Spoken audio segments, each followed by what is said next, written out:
হাওড়া জেলার বিস্তীর্ণ জলাভূমিতে পশ্চিমবঙ্গের রাজ্য প্রাণী বাগরোল বা মেছো বিড়ালের বসবাস। যদিও বর্তমানে বাসস্থান সংকটের জেরে বাগরোল গ্রামে চলে আসছে, ফলে মানুষের সঙ্গে এদের সংঘাত বৃদ্ধি পাচ্ছে। দিন কয়েক আগে আমতার নারীতে একটি বাগরোলকে মেরে ফেলার মতো ঘটনাও ঘটেছে। আর বাগরোল সংরক্ষণের সচেতনতা বৃদ্ধির লক্ষ্যে হাওড়া জেলায় wild life environment saviour trust এবং ওয়ান ওয়াইল্ড ইন্ডিয়া কালেকটিভ সংস্থা যৌথ উদ্যোগে শুরু হলো বাগরোল বন্ধু ওয়ান লার্নস ওয়ান লিডস কর্মসূচি। বুধবার বাগনান 1 নম্বর ব্লকের ভুয়েরা বিএনএস হাই স্কুলে এই কর্মসূচির উদ্বোধন হলো। এদিন প্রজেক্টরের মাধ্যমে বাগরোল নিয়ে বিভিন্ন তথ্যচিত্র, ছবি, ভিডিও দেখিয়ে ছাত্রছাত্রীদের বাগরোল বিষয়ে সচেতন করা হয়।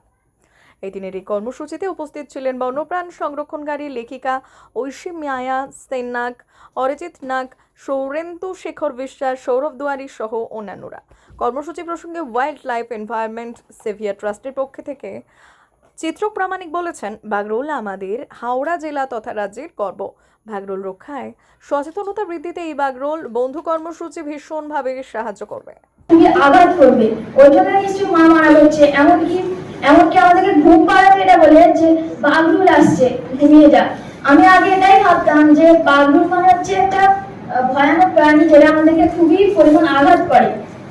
আমি অথচ জানি না, আমি দেখিনি প্রাণীটাকে কেমন দেখতে, অথচ আমি মানে একটা আবহাওয়া ছড়াই যে এটা এরকম প্রাণী, ওই জন্য হচ্ছে যে এর কাছে যাওয়া যাবে না।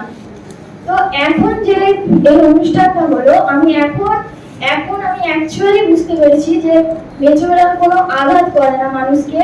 এখন মেছো বিড়ালের মানে সংরক্ষণটা কতটা জরুরি। একটা যে আমাদের আশপাশে আমরা যাদের দেখছি প্রত্যেকে নিশ্চয়ই জেনেছো এটা, যে প্রত্যেকেরই প্রয়োজন আছে, প্রত্যেকের প্রয়োজন আছে, একটা পিঁপড়েরও প্রয়োজন আছে, সেটা পরে বলবো কেন। আর আমাদের যেভাবেই আমরা যেরকম ধরনের পূজা অর্চনা করি না কেন, আসল দেবতার নাম কিন্তু বিবেক, সেটা আমাদের প্রত্যেকের মধ্যে রয়েছে। আর এই বিবেক বসে রয়েছে 8টা ঘোড়ার রথে। ঘোড়াগুলো হচ্ছে দয়া, মায়া, প্রেম, প্রীতি, ভালোবাসা, ভক্তি, শ্রদ্ধা এবং অষ্টাদশ রথের শেষ তেই ঘোড়ার নাম কৃতজ্ঞতা। আমরা যার কাছ থেকে এতটুকু উপকার পেয়েছি, সেই উপকার যেন আমরা ভুলে না যাই।